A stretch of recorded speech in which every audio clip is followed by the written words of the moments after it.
Good evening, everyone. My name is Hugh Adlington. I'm Pro-Vice-Chancellor of Research at the university, and I'd like to welcome you all to the Elgar Concert Hall here in our wonderful Bramall Music Building. Tonight we are delighted to welcome a distinguished speaker to campus, the author, broadcaster and theoretical physicist, Professor Jim Al-Khalili. Professor Al-Khalili joins us tonight as part of our year-long celebration of interdisciplinary research.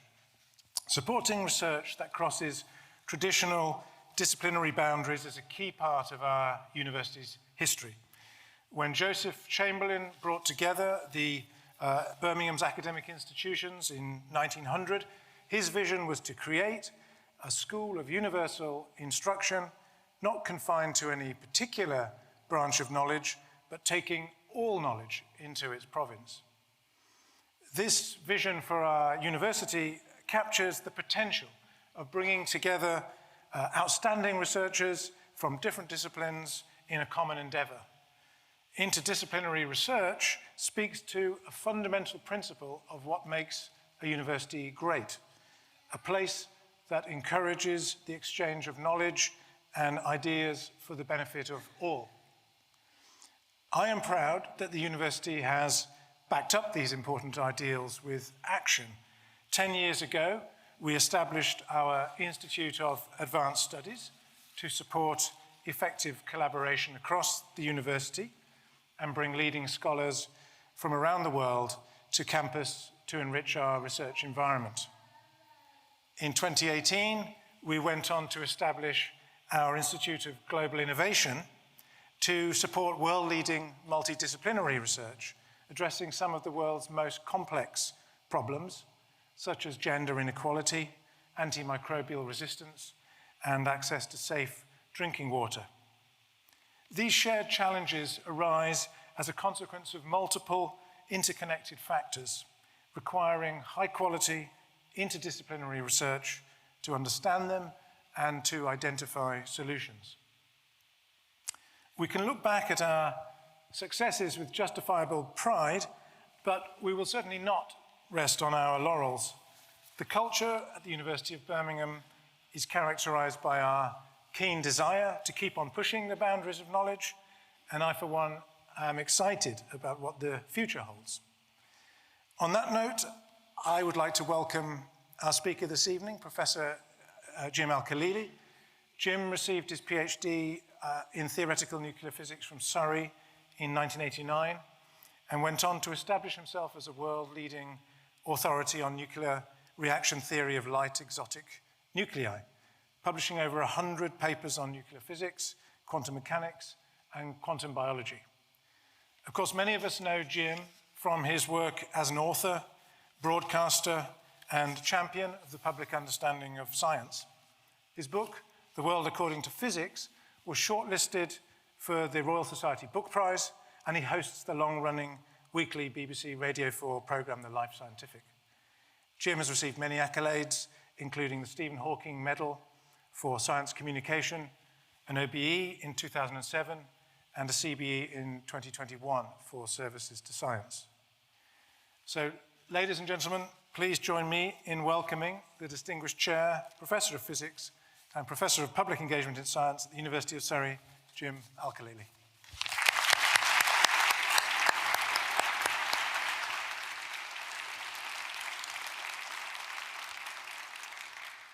Thank you very much, Hugh. Good evening, everyone. Well, it's a pleasure to be back in Birmingham, and I'd mean that very sincerely. Catching up with old friends, physicists that I've known for many years and worked and collaborated with, but also because I was here last summer to receive an honorary doctorate, which I was very, very proud of. So, of course, I have many memories and long-standing associations with the university. I've even filmed BBC documentaries here on campus as well. I thought I'd show you here we are. Proof that I received my degree here. We all look very smart and very excited. I'm not quite sure. The picture, we all look very red-faced in the picture. If you zoom in, I'm not quite sure why. I think it's something to do with the, well, I know how I copied the photo over. So I think to talk about the subject of interdisciplinarity is something, given that there are many people, maybe certainly people here in the audience, Hisham Mehanna, who is the Deputy BVC, overseeing the interdisciplinarity, the drive that the University of Birmingham has been carrying out the last 10 years. I feel I'm you know, I don't want, not just preaching to the converted, but actually speaking from a position where there are probably people in the audience who know much more about this than me. So what I can do, of course, is talk about my own personal experience and how I've moved from working in a particular area of scientific research, and how the other part of my career in science communication has pushed me to look further afield, to stick my head above the parapet and look at collaborating, working with other scientists in other fields. So I think, right, here we go. I'll say something about my background research for the first two or three decades of my career. As Hugh mentioned in the introduction, I received a PhD in nuclear reaction theory back in the late 80s.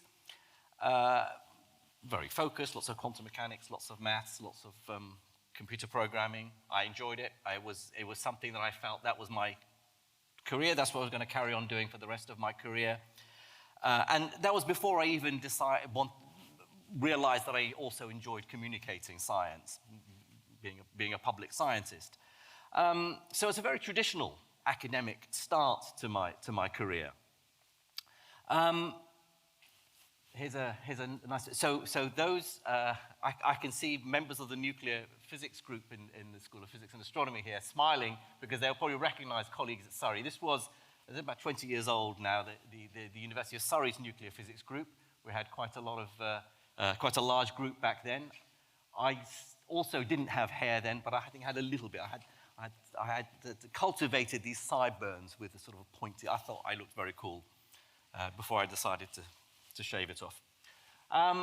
And my work, as Hugh mentioned in the introduction, I worked on what's called exotic light nuclei.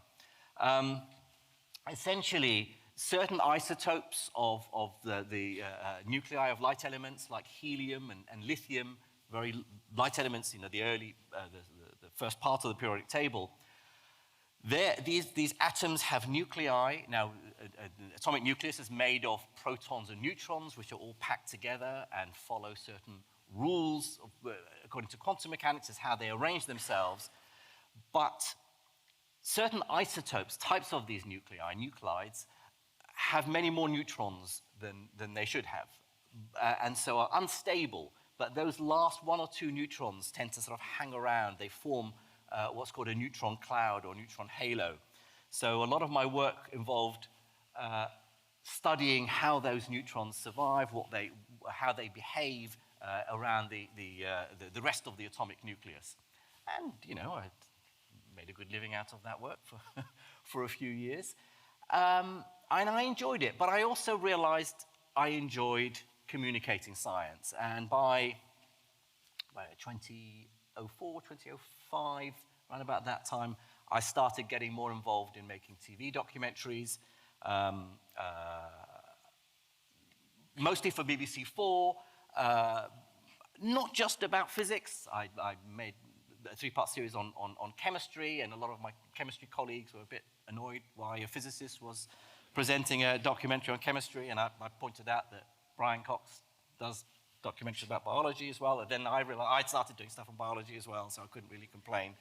But the history of science. And I think that was, I realized there was a bigger world out there. While I enjoyed doing my own research in nuclear reaction theory, I realized there's a lot of interesting, exciting, and clever stuff out there as well, being carried out by other scientists. And so probably that was the start of my interest in not necessarily getting involved personally into interdisciplinary research, but realizing that it wasn't a case of, if you talk to other scientists and other disciplines, you didn't immediately get branded as a jack of all trades, master of none. It was a useful and important thing to be done. Now, if I think about to define interdisciplinarity, I had a look at various websites and sort of concocted my own words, and I'm sure others might have a better definition. But for me, it involves combining a number of academic disciplines or schools of thought into a single activity or research program. It doesn't mean that any given individual has to be a polymath, but it means that individuals from different disciplines are courageous enough to talk to other academics, other researchers in other disciplines. They have to learn, they will have different languages, different perspectives, different ways of tackling problems, but it does mean people combining their expertise to tackle a single issue. And interdisciplinarity, I can only talk from experience of my work as I start working with chemists and biologists and computer scientists. Of course, interdisciplinarity is much broader than that, and it means combining the sciences with arts and humanities as well. Certainly, that is something that I've seen evident here at Birmingham. So this is I saw from your website, a decade inspiring interdisciplinarity. That is clearly something, because a lot of people pay lip service to it.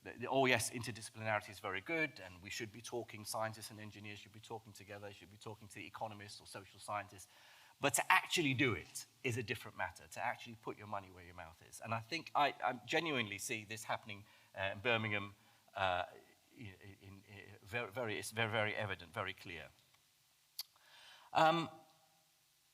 Why, then, is this important? Why, certainly it's exciting, it's interesting to tackle problems from different angles, but why is it so crucial today, now, more than ever before? Well, because many, if not most, of the important challenges and problems facing humanity in the 21st century require an interdisciplinary approach. No single area or activity or field of knowledge is going to allow us to solve some of these problems. Climate change, how do we tackle climate change, is something that needs more than climatologists, needs more than computer modeling, it needs more than oceanographers, it needs more than physicists. It needs a lot of people to come together. Energy, alternative energy resources, biodiversity, genetic engineering,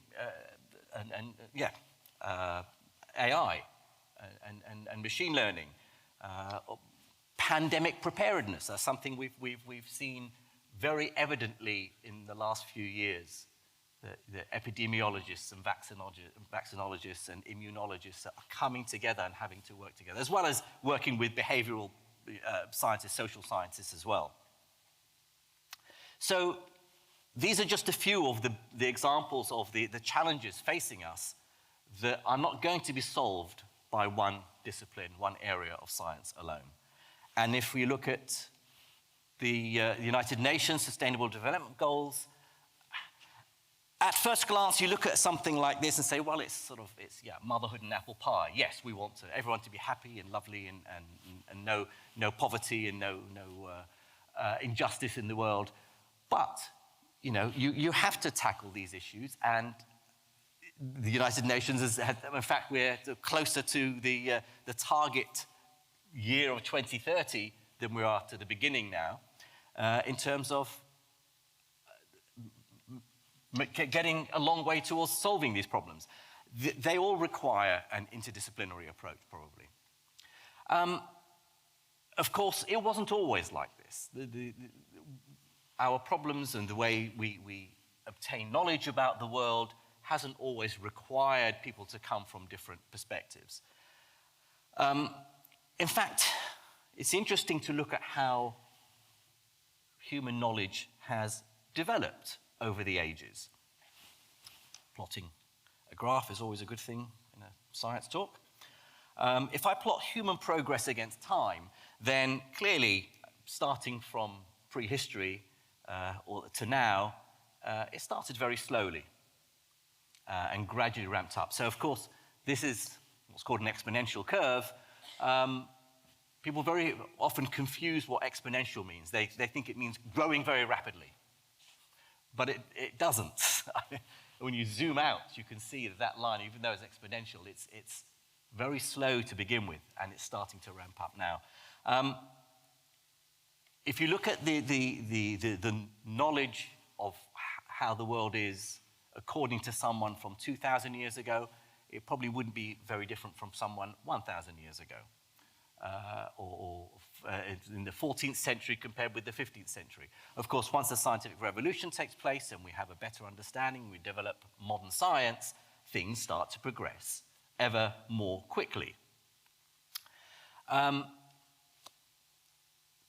How might we then predict how this curve will carry on? Well, of course, anyone with a mathematics background will say, well, I can see how that curve is going. It's this curving exponential, it's going to go up ever faster. That's what an exponential curve does.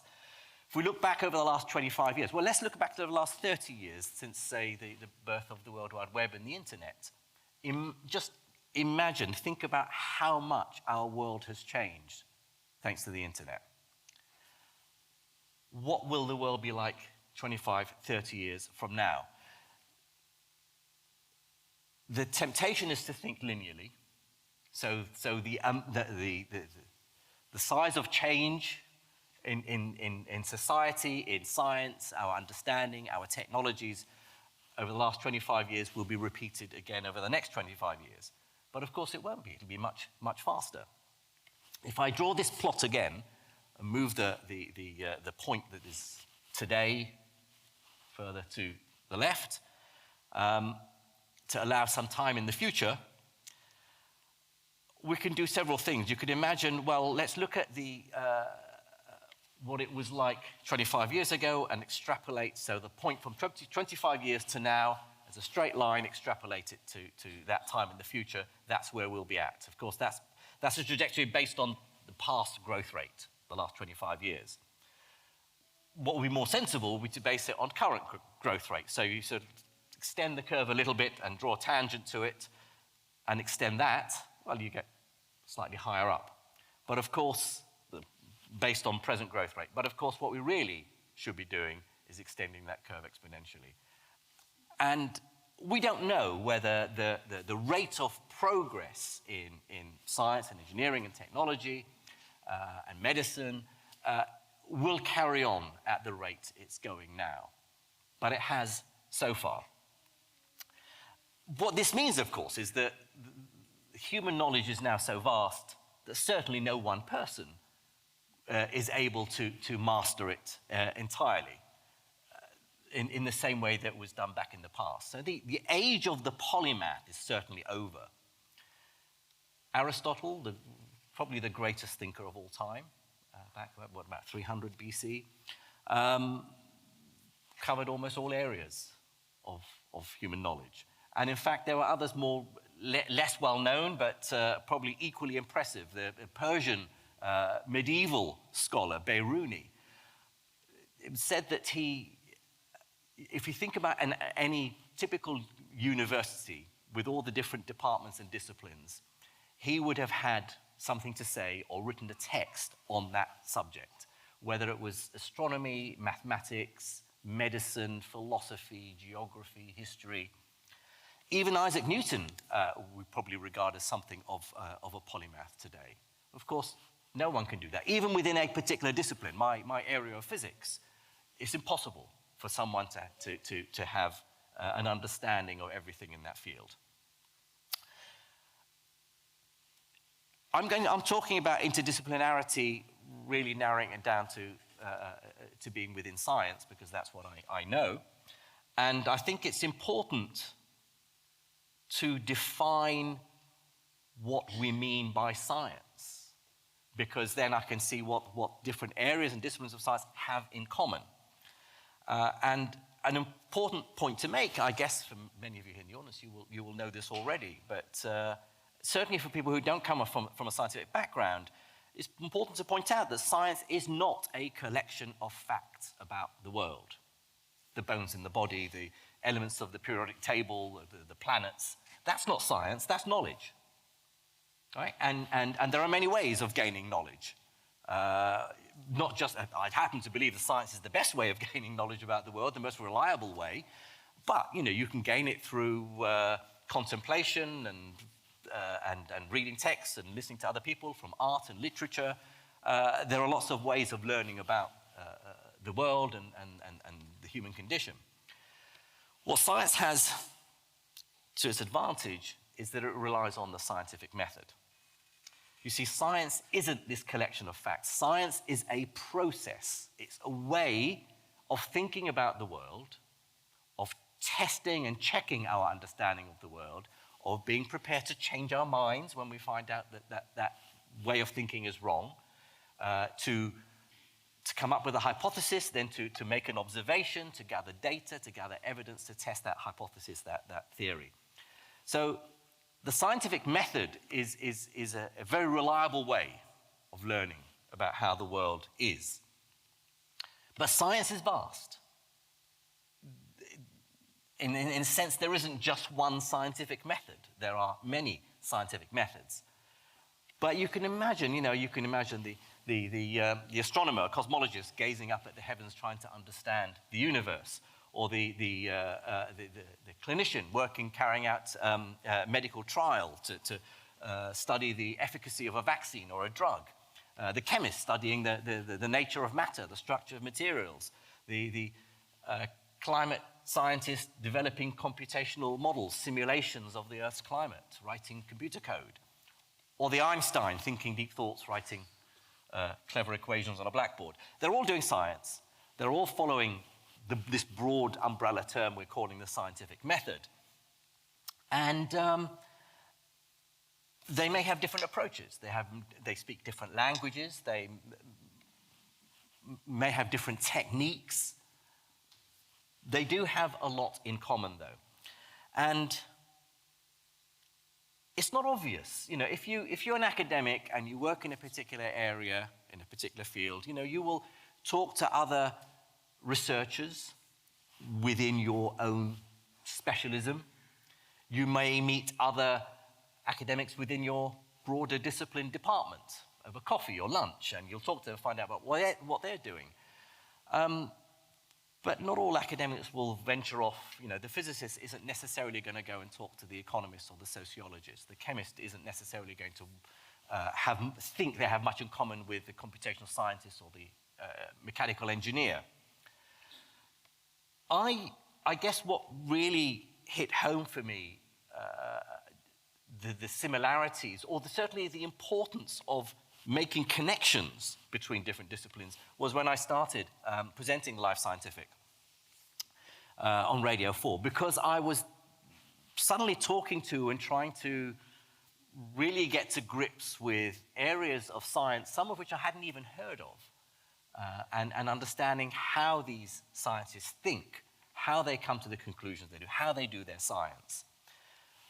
It's now, Life Science has been going for 12 years, still going strong. It takes up a big chunk of my time. So my time now is divided between academia and public science, for want of a better term.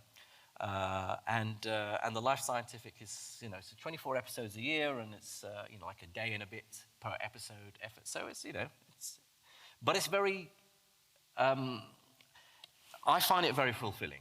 I find it really inspiring. 2.5 million listeners a week is something also to be very proud of, because we're reaching out and telling people how science works. Not just the stories, not just the science itself, but the stories about these people who are carrying out the science. They're just like everybody else. They have struggles and problems, and they make mistakes, and they change their minds. I like these stats, by the way. I'm just showing off now. 275 guests, 13 Nobel Prize winners, 5 presidents of the Royal Society. I mean, I'd interviewed people who'd finished their term. It's not like 5 presidents would mean having been run for 25 years. But 3 government chief scientific advisors. But what's fascinating is then interviewing someone that I'd never heard of, working in a field completely different from my own. The ornithologist who sits on a cliff's edge studying the mating habits of gannets. The child psychologist studying autism. The sociologist, the volcanologist. They're all carrying out science, and they're all very clever. And I thought, in preparation for this talk, I'd try and run through the back catalogue of guests that I've had on the show and find out how many of them made their big contribution to science by moving into another discipline or by interacting with other scientists in different fields. And there were too many. And I thought it'd been like half a dozen or a dozen, but no, like every other guest I had on, started off in biology and then got involved in engineering, or started off in cosmology or computer science and ended up working in a completely different area. And sort of it brought home to me that, yes, we need those scientists who will focus ever more deeply in a specialism. They become the world experts in that field. And some areas of science are so difficult, so complex, that you do need someone to devote their lives, their careers to it. But equally, it's just as important to have those scientists who are prepared to spread their wings, to go out and talk to other people and apply what they know in a completely different area. Are our universities, however, set up for this? Certainly, I've mentioned Birmingham University may be a shining example to the contrary, but I think many other universities are only now waking up to the idea that interdisciplinarity is a good thing and can lead to very interesting results that we wouldn't get if we remained in our silos. So universities may be coming round to the idea, but our funders probably are still lagging behind. The way public science is funded is mostly by the governments, the research councils. It's paid for by our taxes. And those research councils have traditionally been in particular areas. There's engineering and physical sciences, there's biological sciences, there's medical sciences, environmental sciences. So which of them has to front up and say, right, there's this interdisciplinary research, it's probably our responsibility to fund it. It's not always very easy. And it's for academics and those of you who are aware of this, something like the Research Excellence Framework really brings this home. So every few years, so that 2021 was the second one, there was one back in 2014, where all academic research in higher education is judged. But you have to submit your research within a particular discipline, so in physics or in chemistry. Its primary purpose, there's a whole list on their website, but the primary purpose is to secure the continuation of world-class, dynamic, responsive research based across the full academic spectrum. I mean, great, these are fine words. But, for example, my 2 most recent papers have been in chemistry journals. I'll talk about this in a moment, about what I'm working on at the moment. But they've been in chemistry journals because I've been working with a computational chemist, applying physics, but it was sort of slightly more chemistry than physics, so I went to a chemistry journal. So when a colleague of mine in the physics department at Surrey says, right, I know it's a long way to the next ref, and maybe you're already thinking about it here at Birmingham as well, but let's start thinking about what papers we might have. So all members of the department would submit what publications, what papers we've had in the last year or two. And so I said, I've got these 2 papers. I said, yeah, but they're chemistry. They would be probably submitted under the chemistry banner, not physics.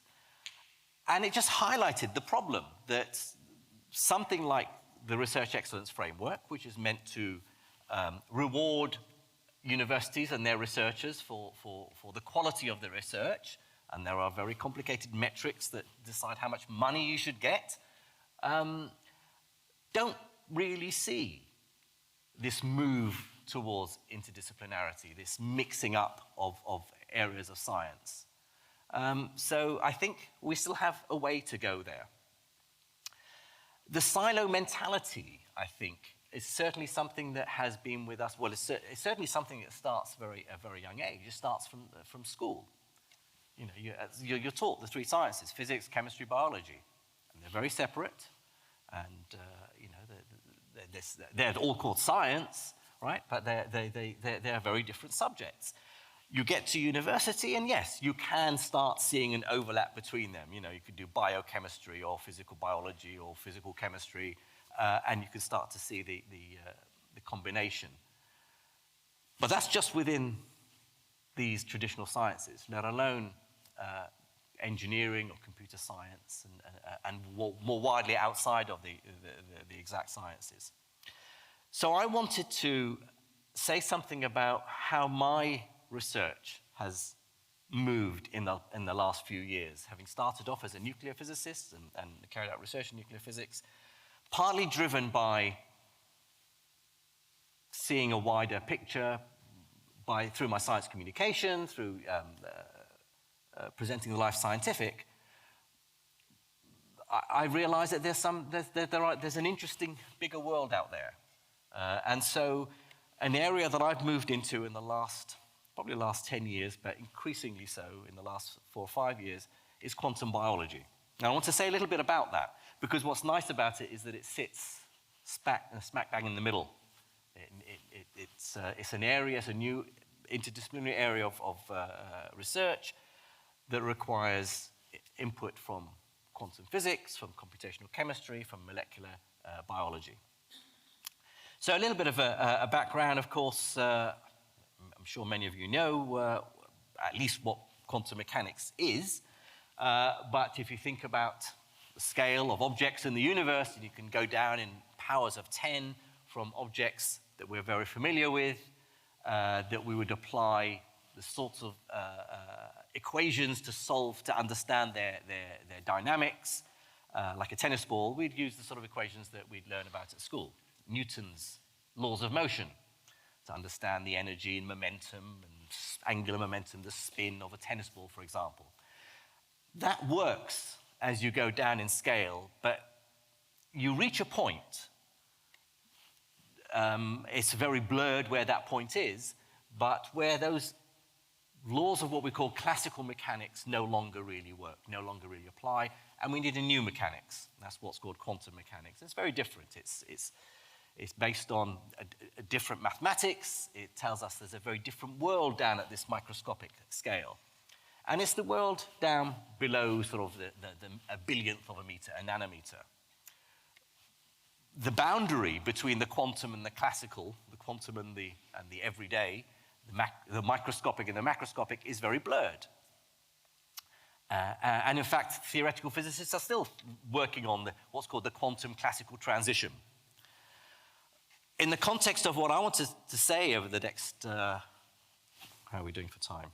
Yeah, the next 15 minutes or so, is that once you get down to the subcellular level scale in living systems, down to sort of the molecules of life, like DNA, we are at that level where we are transitioning from classical to quantum mechanics.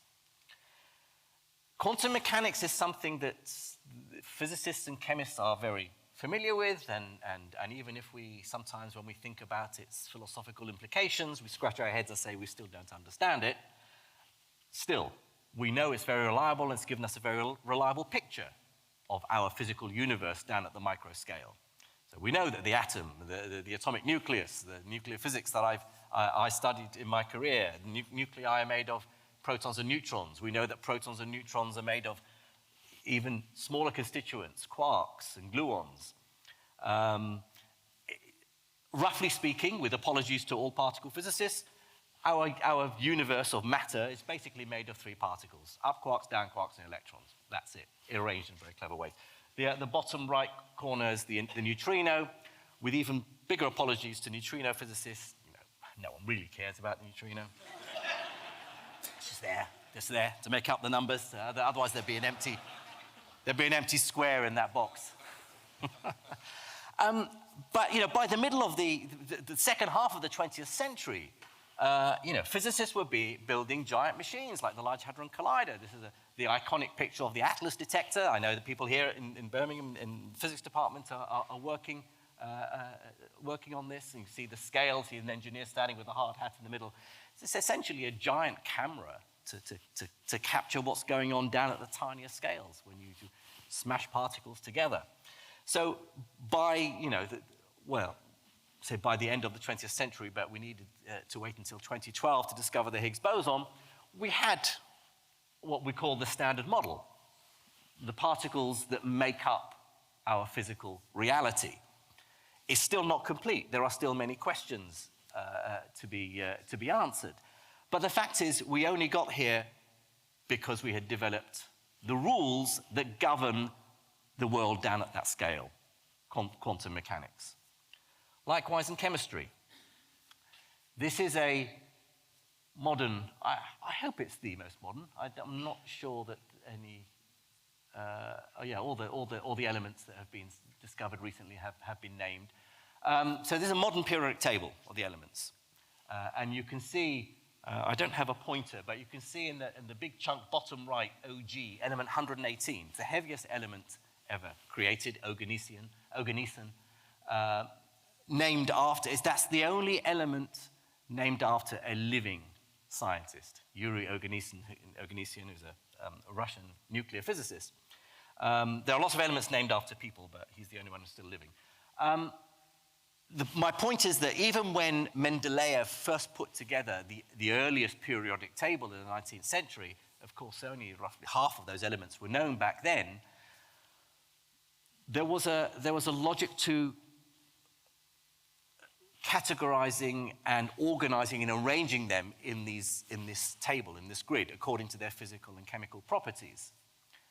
Well, now we understand, and we've understood now for 100 years, that the reason they're arranged this way is because of quantum mechanics. Because it's the quantum rules that tell us how the electrons arrange themselves in the shells around the nucleus. And so without quantum mechanics, we wouldn't have understood why these elements are arranged in this table in this way. So physicists and chemists have used quantum mechanics, and we know how accurate it is, and we've developed technologies relying on it. In fact, without quantum mechanics, we wouldn't have understood how materials conduct electricity, how semiconductors work. We wouldn't have developed silicon chips. We wouldn't have had computers. In fact, the whole of modern electronics wouldn't exist without an understanding of quantum mechanics. So our modern world essentially will be very different. What's surprising, of course, is that in biology, they've got away without using quantum mechanics. I mean, partly it's because I think molecular biology and genetics, which developed very rapidly in the 1930s, very soon after quantum mechanics was developed in the 1920s, they didn't need any help. The physicists got very arrogant. Well, we've sorted out physics and we've sorted out chemistry as well. Let's go and help those biologists because they probably need our help as well. So if arrogantly physicists went off and said, right, we can explain everything using quantum mechanics. And biologists, no, it's okay, you're all right. And they've done very well. But what's happened in the last decade or two is that we have started to see certain mechanisms, certain phenomena inside living cells that can't be explained without quantum mechanics. There was an article in Nature written by the science writer Phil Ball in 2011, The Dawn of Quantum Biology.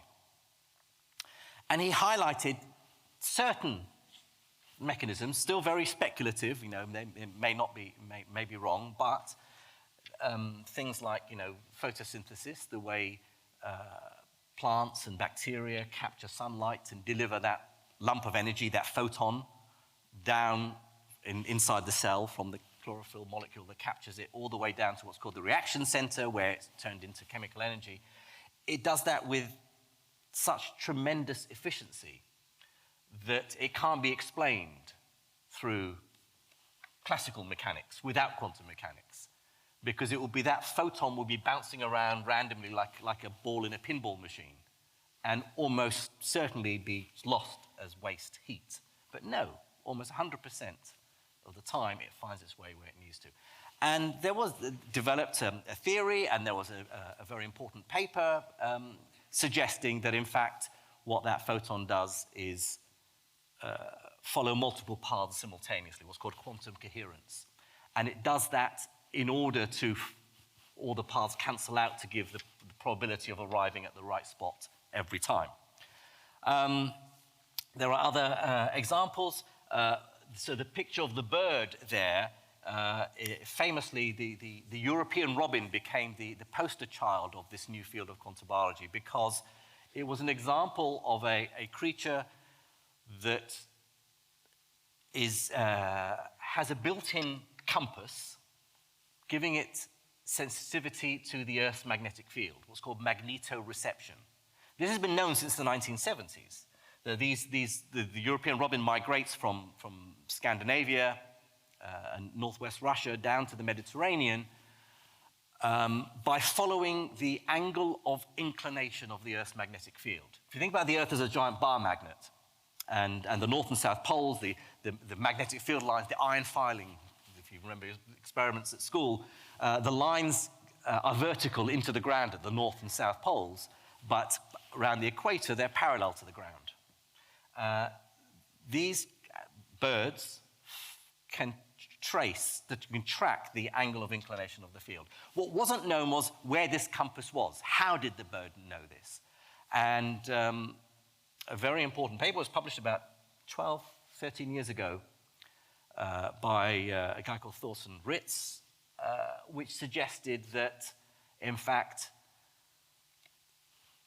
what's happening is that wherever the compass is in the bird's retina, it's triggered by light coming in, and it resides in a protein called cryptochrome. And in that protein, the photon of light comes in. It will knock one of a pair of electrons that are sitting in one atom. So they're what we call correlated or quantum entangled. So one spinning one way, one spinning the other way.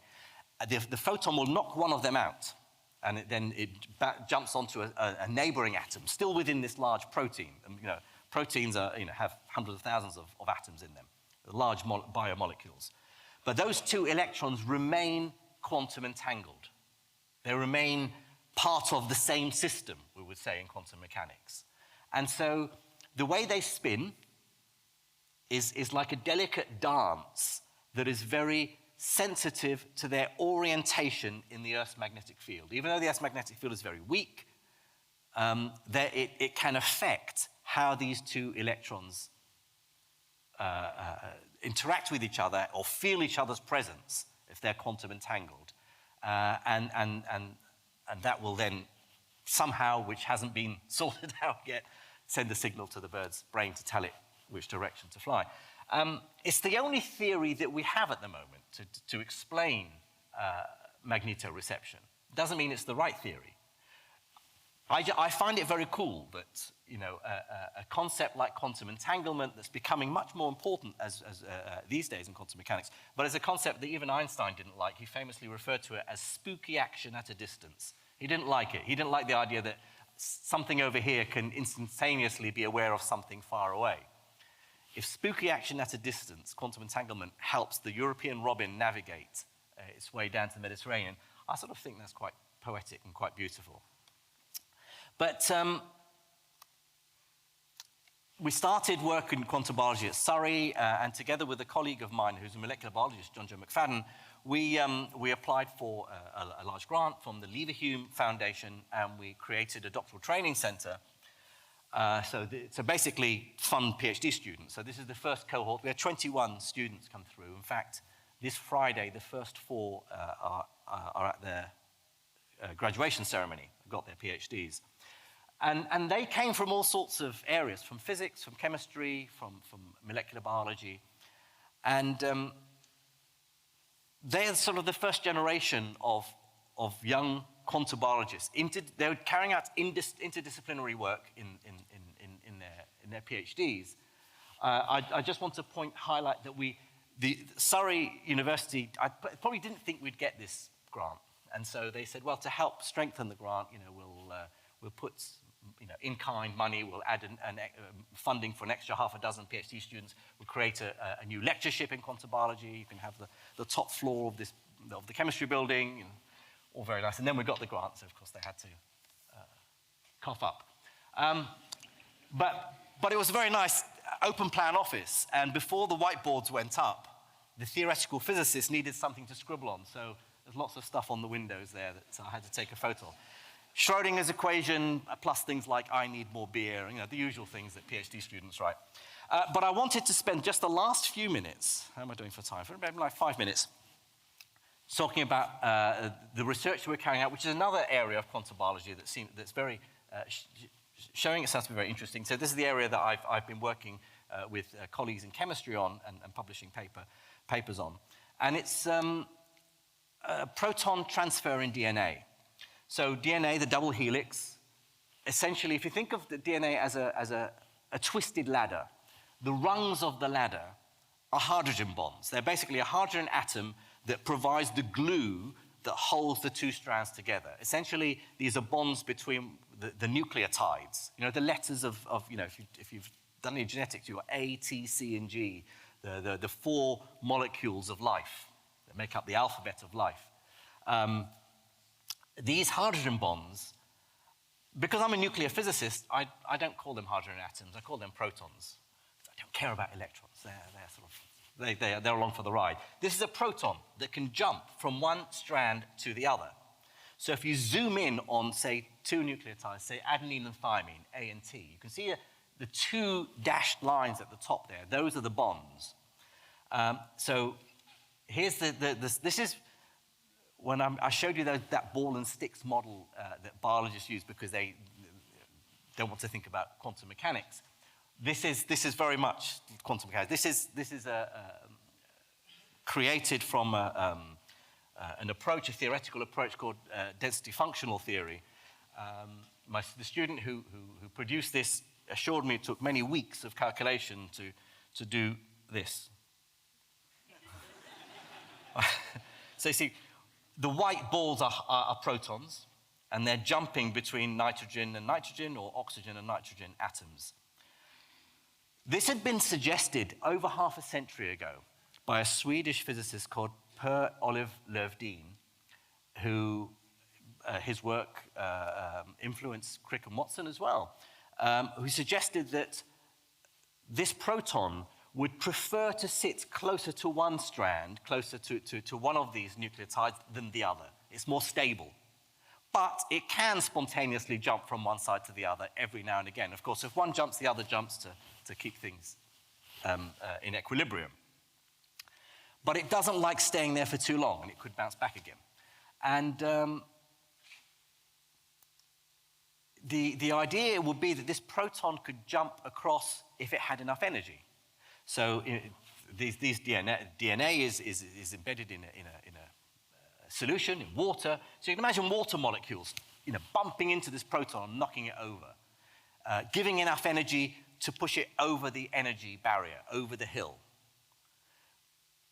But the proton is a quantum object. And quantum objects, protons can behave like waves as well as particles. They can start doing weird things like quantum tunnel. Quantum tunneling is basically the equivalent of a phantom walking through a brick wall. Even if that proton doesn't have enough energy to get up over the top of the hill and down the other side, it could go up halfway and then disappear and reappear on the other side magically. I say magically. Physicists and chemists are very familiar with quantum tunneling. It's something that's not magic at all. It happens all the time and down at the quantum level. It's the reason the sun shines, because the protons there are both fusing together and they have to quantum tunnel together to overcome the electrical repulsion, because they're both positively charged particles. They have to get close enough together for the nuclear force, which is much stronger than the repulsive electromagnetic force, but much shorter range. So you've got to get them close enough together to fuse, and that's when, in the first step of hydrogen becoming helium, and that's why stars like our sun shine. So we know that quantum tunneling it happens everywhere all the time. but it hadn't occurred to people that it could happen inside living cells. There had been some evidence that enzymes make use of quantum tunneling in moving particles around from one part of the cell to the other. But we're looking at whether these protons needn't get across because they've been kicked with enough energy to get across. They might quantum tunnel across. And that's important.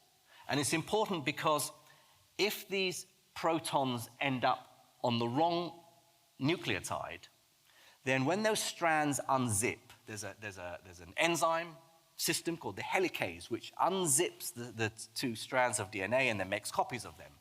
If it unzips them when the proton is on the wrong side, that will lead to a mutation, because A will no longer bind to T, C will no longer bind to G, which is what they're supposed to do. So it became an important question for us. Does quantum mechanics, quantum tunneling play a role in mutations? Our point was that, yes, life knows about quantum mechanics. And if quantum mechanics can give certain mechanisms inside living cells an advantage, then it would have found that advantage by now, a shortcut, like quantum tunneling. It's not magic. Life has had 3.5 billion years to evolve to find all the tricks that will make it more efficient. And quantum mechanics, if that was part of the story, then so be it. What we found most recently, however, is that as the two strands of DNA unzip, before they unzip, so that funny shape, think of it as the hill that, forget the dots that are joining, being joined by the dashed line. Imagine your proton is sitting on the left-hand side, down on the flat bit at the bottom. You'd have to give it enough energy to go up to the top and over to the other side, or it could quantum tunnel if it gets 3/4 of the way. On the right-hand side, the dip isn't so deep.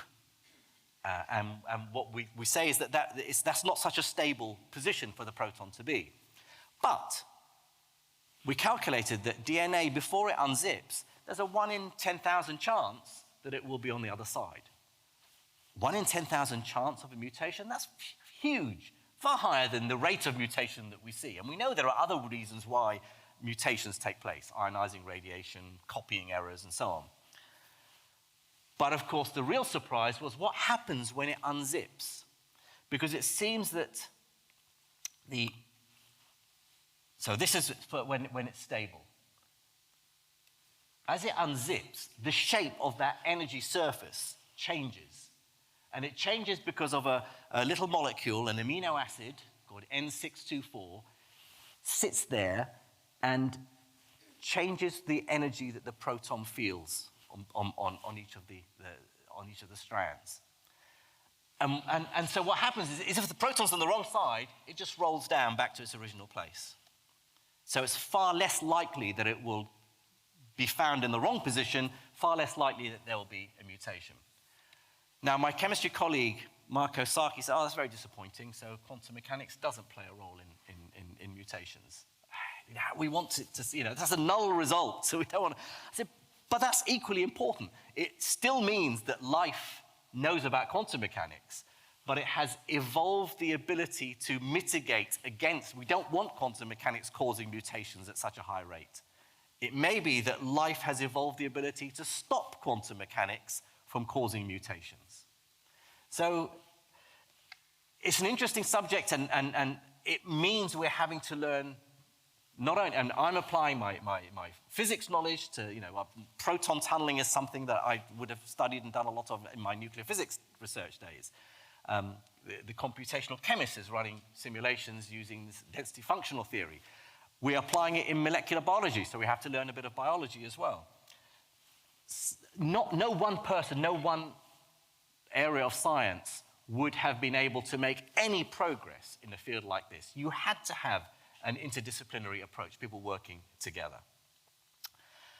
I just want to end by saying, in terms of quantum biology, what that's concerned is still in its infancy, it's still speculative. You see, biologists don't like quantum mechanics. They've not studied it, and they say, no, surely not. How can quantum effects last inside living cells, for biological timescales? Physicists, don't like biology because it's messy and complicated, and you can't control things. You can't tweak dials and carry out your experiments near absolute zero or in a vacuum. You've got thousands of chemical reactions going on inside the cell. And so, there's still skepticism, which is great. I don't mind skepticism. I mean, maybe there's nothing in it. But has nature hit upon being able to make use of quantum mechanics? And of course, if that is the case, can we learn from nature if we're developing quantum devices, quantum technologies, quantum sensors, for example? Certainly, you can imagine in the quantum realm, lots of areas of science coming together. I just for the fun of it, I put together nanotechnology, genetic engineering, synthetic biology, and quantum technology, and put them all together and call it something weird like quantum bioengineering, which doesn't quite roll off the tongue. But we do seem to be moving towards a world where we are bringing in lots of different disciplines, and each one is providing something new so that the whole is greater than the sum of its parts. I just wanted to, before my last slide, just say we've now got a new research grant funded by the John Templeton Foundation, where I've started now. I'm working with philosophers as well, which is great. Because they're fun to work with. Physicists, when we talk to mathematicians, so this is a very interdisciplinary work on the arrow of time, all sort of very fun stuff, a very sort of blue sky research. When you talk to applied mathematicians, they're so formal and everything, say, no, I don't want all the details, just tell me, how it applies to the real world. And then we go and talk to the philosophers, and they're all very, interesting questions. No, just give me an equation. So it's, learning to talk each other's language is important.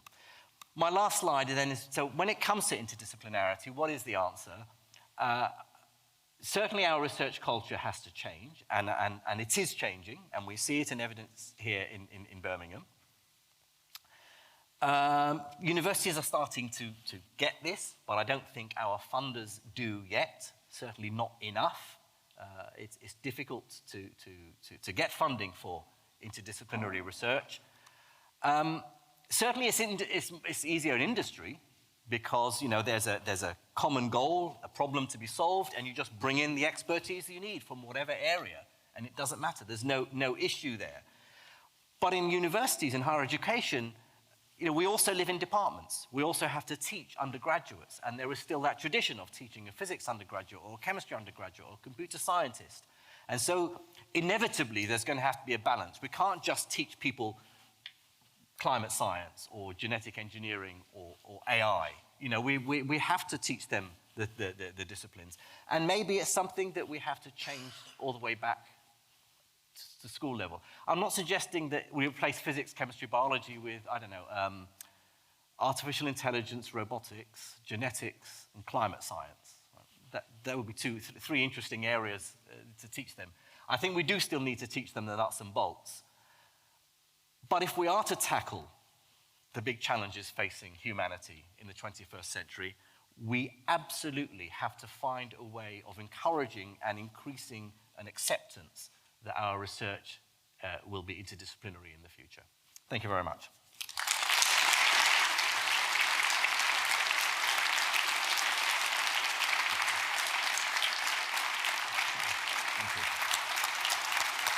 Thank you very much. Excellent. Ladies and gentlemen, my name is Hisham Mahana. I'm the Deputy Pro-Vice Chancellor for Interdisciplinary Research here. I've always been in awe whenever I've spoken to physicists, and my awe has increased. And I think you've been an amazing proponent for interdisciplinarity and given a very strong argument. So we have 15 minutes for questions, and it's your opportunity to ask Jim. And now I'm finding it difficult to actually see across it, but I will try. I'm assuming there are people up. Oh yeah. Yeah, there are lots. Actually, it's really interesting. There must be a physics law and maybe a quantum law to explain this, because you always have people in the middle very few, and then everybody right on the end and at the top here. So you'll need, if you want to ask a question, wait till the mic arrives to you, because this is being filmed and recorded, and therefore for sound purposes it'll be great.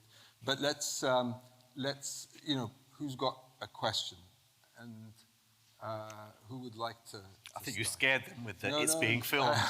There, we've got the gentleman there, there are two, actually. So we'll go to the gentleman here and then to Brian next, up there. Okay, go ahead, please. I really like chemistry of volatile history. Could you please tell me if you knew most of the content of the history of chemistry before the filming process? Thank you. Thank you. So this was a three-part series for the BBC, 2008, 2009, something like that. I mean, I knew a lot of it, but no. I mean, certainly the history, I knew Lavoisier and people like that, but there's certainly characters that we describe and discuss in the program that I didn't know about. What's been nice with that program and with the other documentaries that I've made for the BBC is that I've always worked with a really smart team of people, with researchers who are keen to get the science right.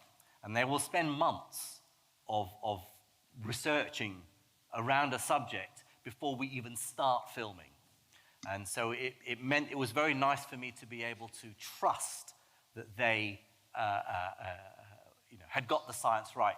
I have to say, there's a very amusing story that I met with some of the physics PhD students over lunch, and I told them, so they'll hear it again if they're here. And my nuclear colleagues in the audience will also find this amusing, that there was one of the characters, I can't even remember who it was a German chemist from the 18th century. And my director I'd had the script, and I normally, when I'm making the programs, I'll say, well, can I say it this way? Can I say it? And then, well, yes, okay, fine, and I'll rewrite stuff. But he said, this is how you pronounce this guy's name. I said, well, I'm not fluent in German, but I wouldn't have thought that you would pronounce it that way. And they said, no, it's okay. We've run it past the BBC pronunciation department, which does exist. It sounds like something from A1. Was it W1A? Is it? Yeah. No, there is a pronunciation department. And I said, well, could you please give them a call and find out if they're sure? I don't want to, mispronounce it. And after all, it's then when the program goes out, it's my face and my reputation on the line. They said, okay, we'll call them up. So they called them up and said, yes, we did check it. We checked it with one of our expert contributors on the program. They'd lined up experts who could tell them about it. I said, do you mind telling me who that expert contributor was? Yes, he's a Professor Patrick Regan from the University of Surrey. My colleague. So I call up Paddy and say, did you tell them that?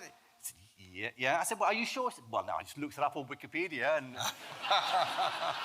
seemed about right, and I told them. So sometimes, it's worth checking, but by and large, I can trust them to put the material for these programs together, and I learn as much as as much as anyone watching the program afterwards. Great. I think you're holding the mic, so that's fine. We'll give you the next question, and then Brian next after that. So please go ahead. Thank you. Is there a role for politics and politicians in interdisciplinarity? And if so, are they the customers of the process or participants? I'm thinking about the role of SAGE in the pandemic response, for example. I mean, politicians and policy makers are the customers, in a sense. They're the people who we try and explain our science to. SAGE was meant to be, it's made up of the experts, the academics, the scientists, the economists, and, the social scientists. I'm not sure I'd be comfortable if members of SAGE were also politicians who, I mean, you're on a body like that because you bring something to the table, because you bring some expertise. If they're bringing expertise that is part of the decision-making process, then yes. But of course, in the end, the sage can only advise, and it's politicians who have to make up the policies and enact the policies, and it's on, the responsibility rests with them if they get it wrong. So yes, politicians should be involved in that discussion and debate, but ultimately, if they're not the experts, then it shouldn't be down to political ideology whether we wear face masks or when we get vaccinated. Brian? Hi, Jim. Brian Turner. We're on the Public Engagement Committee together. Where are you, Brian? I can't see where. I'm way out Oh, yeah, here. there you are. Oh, hi. Hi. Can I just preface my question by saying that, or reminding you, the person who introduced you, Hugh Adlington, our Director of Research, is a professor of English literature and an expert on Milton. So my question is, what role, if any, do the arts, that is literature, art, music, have in the future development of science? I'm always nervous, and I take a bit of convincing when I hear about art-science collaborations, because I'm never sure what the ultimate aim is. Very often, art-science collaborations have been nothing more than developing some sort of musical competition or dance that depicts some aspect of physical reality, and it's fun and it's enjoyable and a powerful metaphor. But I don't think that it advances our understanding of the world. So I think we tend to need to work quite hard to see real benefits from art science collaborations. Where it comes to when it comes to something like literature or English literature or any language,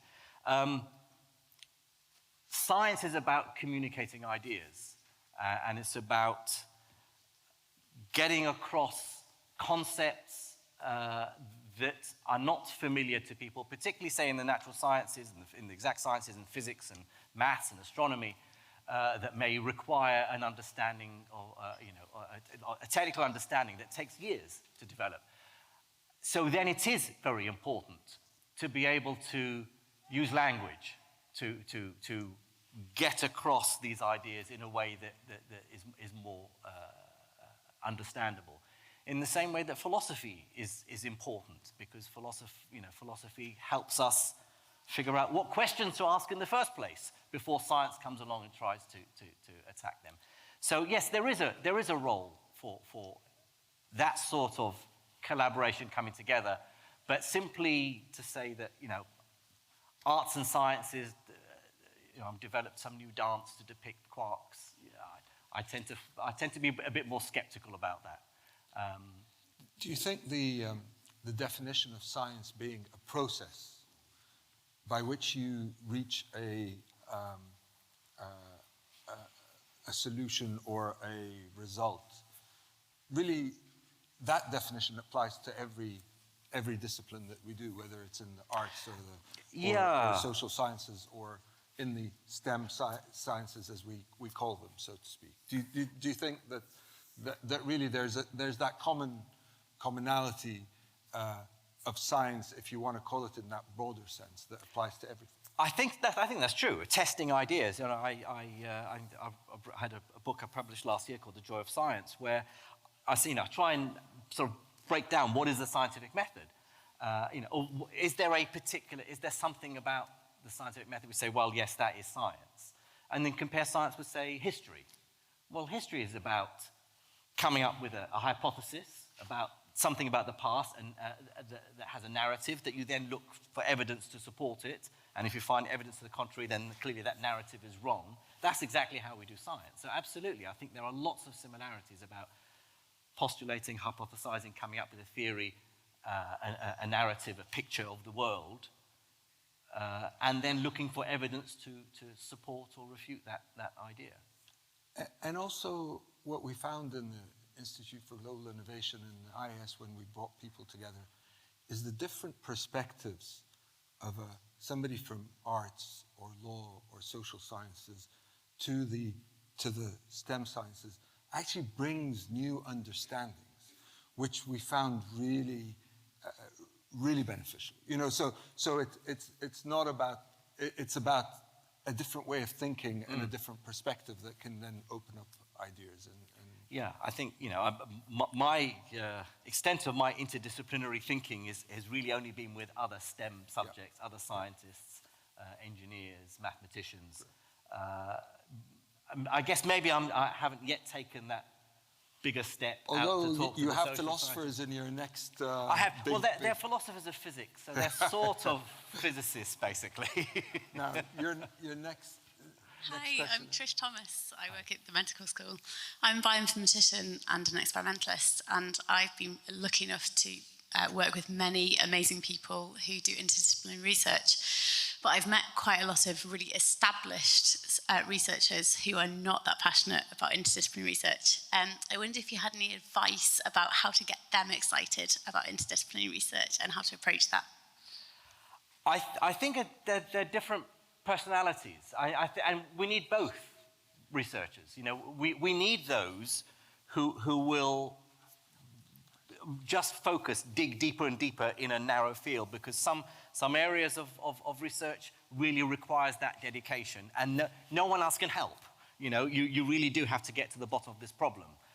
And there are other problems where you can, you know, input from different areas. So I think there are those who are quite comfortable talking to you know, it doesn't need courage, I mean, but who are just more amenable to discussing problems with people outside of their discipline, and there are those who shy away from that.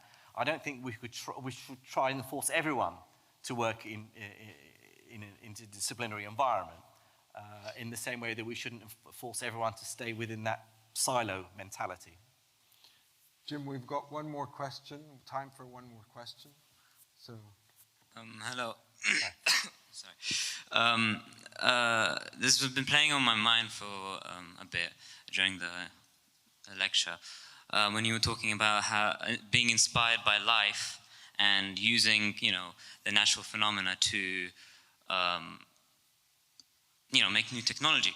And when you talked about the sun and how, you know, the fusion, stuff like that, and how it revolves around protons smashing into each other, and in order to bypass the, you know, electrostatic forces, you must do quantum tunneling.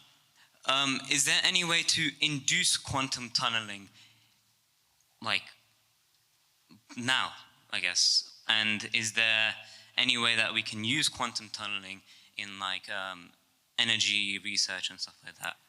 Quantum tunneling happens all the time, and every electronic device we have involves quantum tunneling. When you have microchips made up of semiconductor layers, you have particles, electrons that are quantum tunneling.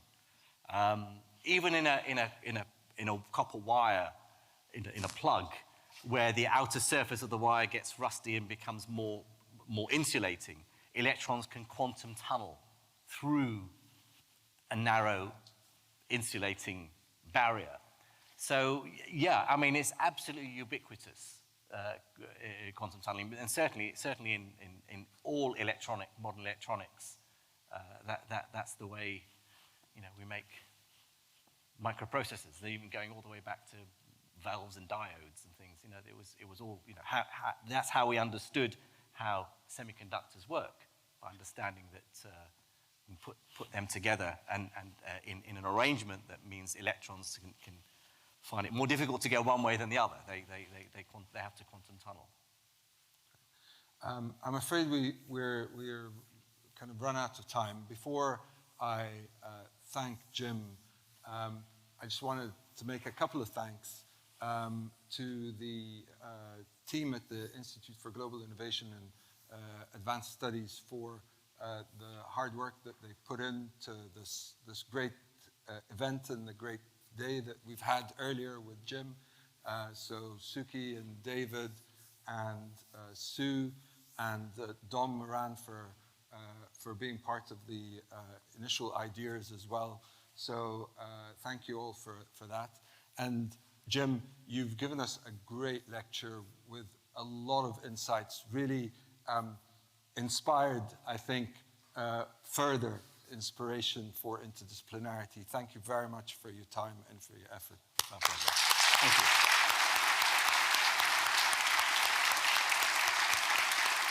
Thank you very much. Really enjoyed it. Thank you.